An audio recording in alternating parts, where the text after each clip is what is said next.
चैतन्य प्रभु आत्मा जो एक ऐसी चैतन्य शक्ति को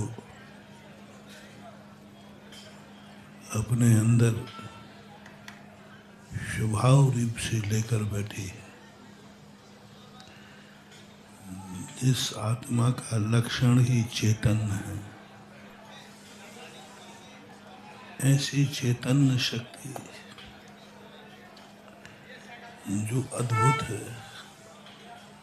अनुपम है, अलौकिक है, शाश्वत अविनाशी है, वह चैतन्य शक्ति जिस मुमुक्षु के ज्ञान में आ जाती है, वह संसार के सारे सारे सुख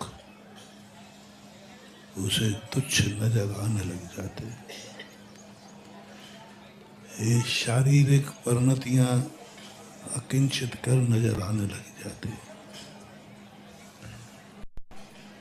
शरीर को पाकर के वही व्यक्ति इतराता है जिसको स्वयं चैतन्य रूप होकर के चेतनता का अनुभव नहीं। धन दौलत पाकर के वही व्यक्ति उतराता है दूसरे के वैभव को देख करके मन मचल जाना, यह डाकू का लक्षण है। और स्वयं की संपत्ति पर आनंद मनाना यह साधु का लक्षण है, सज्जन का।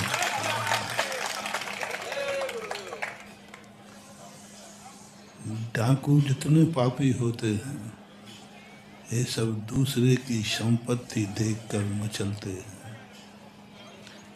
डाकू को दूसरे के पास संपत्ति का पता चल जाए तो वो मान लेता है ये मेरी है। जो बड़े बड़े जितने बड़े डाकू होंगे उनको कुछ सोचना नहीं पड़ता, उनको तो जिसकी दूसरे की संपत्ति दिखी तुरंत कहते ये संपत्ति मेरी है, मान लो। जब कभी भी दूसरे की संपत्ति को मेरी मानने का भाव आवे, समझ लेना कोई दूसरे डाकू की बात नहीं कर रहा हूं, तुम्हारा चैतन्य प्रभु आत्मा ही डाकू हो गया है। डाकुओं का जन्म नहीं होता, डाकुओं का जन्म नहीं होता, डाकू तो जन्मने के बाद बनते हैं। पापियों का जन्म नहीं होता, पापी तो जन्म के बाद बनते हैं। साधुओं का जन्म नहीं होता, साधु भी जन्मने के बाद बनते हैं। सज्जनों का जन्म नहीं होता, वो भी जन्म के बाद बनते हैं। लक्षण पकड़ना है। बहुत अच्छा लक्षण ध्यान में आया। दूसरे की वस्तु लोक व्यवहार में और परमार्थ में दोनों तरफ से अपन समझ लें। लोक व्यवहार में तुम्हारे यहाँ दूसरों की संपत्ति को देखकर मन मचलना, ये तुम्हारे डाकुता का लक्षण है। कहीं ना कहीं तुम्हारे अंदर तुम्हारी भूल से तुम डाकू बनने जा रहे हो। कैसे पता कि तुम डाकू बनोगे?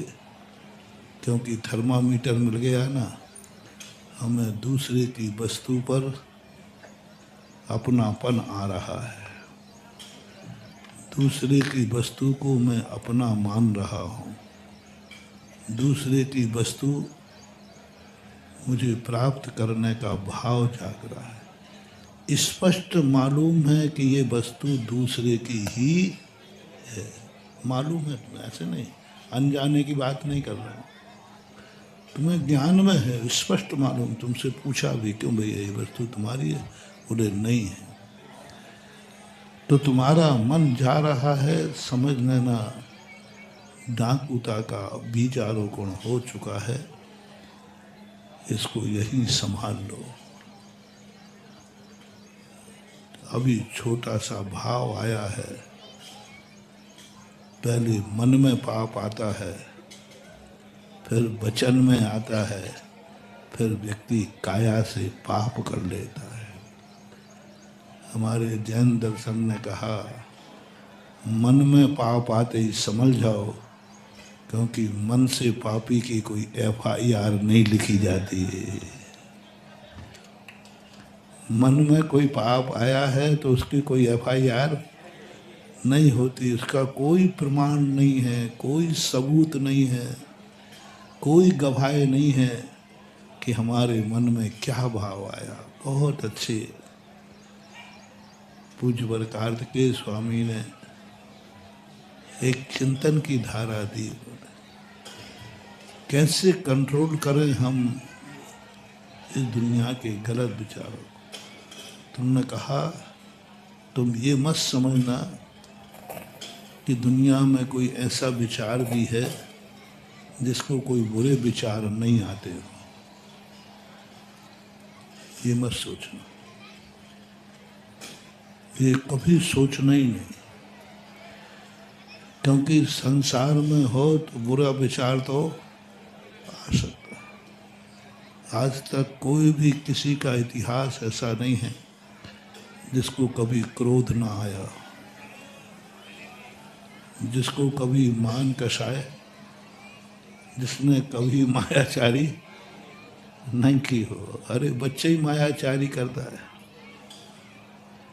बच्चे ही माँ से झूठ बोलता है, क्यों कहाँ गया? कहीं नहीं गया तो मैं तो यहीं था। सबसे ज़्यादा बच्चा माँ से मायाचारी करता है, और माँ भी कम नहीं है। सबसे ज़्यादा माँ बच्चे से मायाचारी करती है।